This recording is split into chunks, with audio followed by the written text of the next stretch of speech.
Michelle, telling fibs on a date? Oh, but it's really difficult to remember because it's been quite a while. Like, I've been married twice, you know, so I've been with a partner for a long, long time.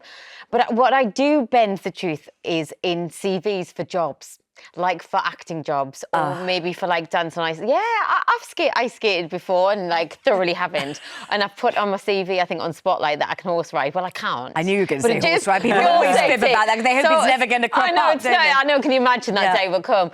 But I think bending the truth and slightly white lying is okay to make yourself just come across as the best version of you.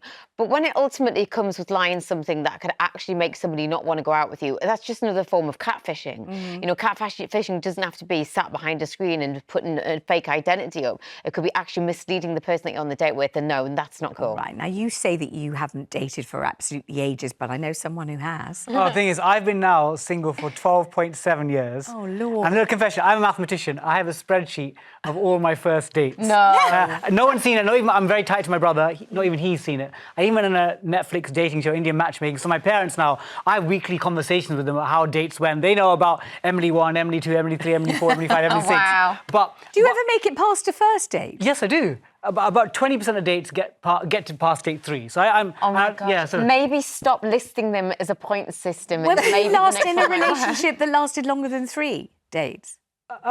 January to March. And how long? Oh, so that was a few months? Yeah, a few months. Is that your longest relationship? Since, 6 years of my 20s. So I had one that I thought was the one, Yeah. didn't quite work out. And I think the problem with dating nowadays is that I think you should definitely be honest up front because it's one of those things where if you set the precedent of little white lies, they grow like a snowball. But is that nowadays, because there's so much choice online, everyone feels as if, oh, they're okay, but there might be someone like them, but a bit better. So everyone's trying to optimize the perfect person. And in fact, none of us are perfect, so why are we looking for the perfect person? Have you found yourself thinking, I don't believe you, and I don't think that's true, and that doesn't seem right, and you're a bit dodgy and a bit fishy, and this is all a bit weird? Have you thought that on some of your dates? They're not telling you the truth? The thing is, again, like most people, I actually will probably, if there's information, I'm usually like, let me try and see if I can find them on social or somewhere, or LinkedIn, just to get a sense of, A, they're a real person, B, the information they've said on their dating profile is true. You don't want to spoil too much, otherwise the magic is getting to know them on the date. That's why I think actually blind dates are the best, because someone else, one of your trusted friends, has verified that this person is real. Whereas online, you just don't know. Like, I've had times where I've turned up to a date and they didn't exist. What? do you mean? Who was it? They didn't exist. They weren't there at all? They weren't there, and then they disappeared off the app. So obviously there are people out there who get little kicks. Exactly, you've got to be so careful. How nasty. So What do you careful. think, Belinda? I don't know whether you date, when you last dated. I totally understand people titivating the truth when they're trying to sell themselves. You know, it's a human instinct. But I'm a bit of a square. I married my first boyfriend. Did you? You know, I've been with him 24 years. I had a smattering of dates maybe back in the 1990s. Yeah. And back then it was very different. There was no online anything. So there wasn't this fear of, is someone, you know, catfishing, or is someone, you kind of met them in a pub. They were a bit drunk. You were a bit drunk. You'd be like, come on, let me buy you a drink. See you next Friday. Go to the cinema. It was much more, it was more clarity. It was a little bit more wholesome. It was a bit more back simple. then. And also often, you know, your grandma knew them, or your Yes, next door yeah, neighbour knew them, or yeah. you'd been at school together, or you met at a wedding where everybody knew them. It wasn't quite so total stranger just totally. coming in who could spin any old yarn. And I've been lied to. Yes. I think the majority. So have I. could say, A healthy way So to start a relationship. Let's go to the lines. Let's talk to Michelle in Devon. Hello, Michelle. So, Michelle, you're 6 foot tall, so beautifully Amazonian. You look like a goddess, I'm sure. And you had a fellow tell you a fib about height. I did. I went on a blind date and we sent a few messages beforehand. And when I turned up at the pub, he got out of his car and I thought he was Danny DeVito. Oh, stop it. I mean, the thing that I don't get about that is how could he think that you wouldn't cotton on? Or maybe he thought his personality was so irresistible that you wouldn't care. Oh, I was mortified, honestly. You can't lie about anything like that. It was awful. It was awful. So it lasted about an hour and I left. I was like, no, not for me. And have you ever sort of buffed up the truth a little bit to make yourself seem a bit less something or a bit more something?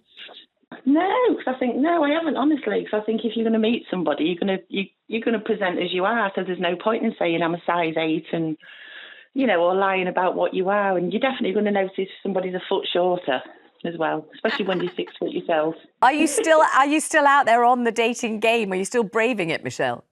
No, I've on my dating shoes up now. No, I give up on all that. And did you find your Mr. Right? No, I definitely didn't.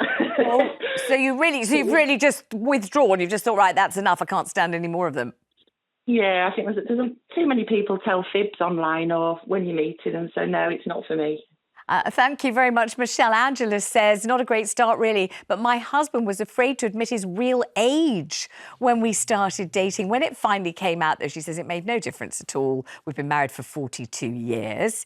So, but he was concealing it for a while. Yeah. Well, you have to think, oh, can I really trust you? If you've Yeah, been giving exactly. it If you start off with lies straight away and you find out, you have to question what's going on here. Or it maybe it's just that he liked her so much, he wanted to impress her and catch her. I mean, it could be a less, malicious side. kind of flattering, but also slightly unnerving. Although what I found is people on dating apps tend to lie about their age if they're on the edge, if they're between 29 to 30 or they're 39 to 40. So sometimes people have their age, will say 39, but then they'll say underneath, actually, I'm 42, but I couldn't change it.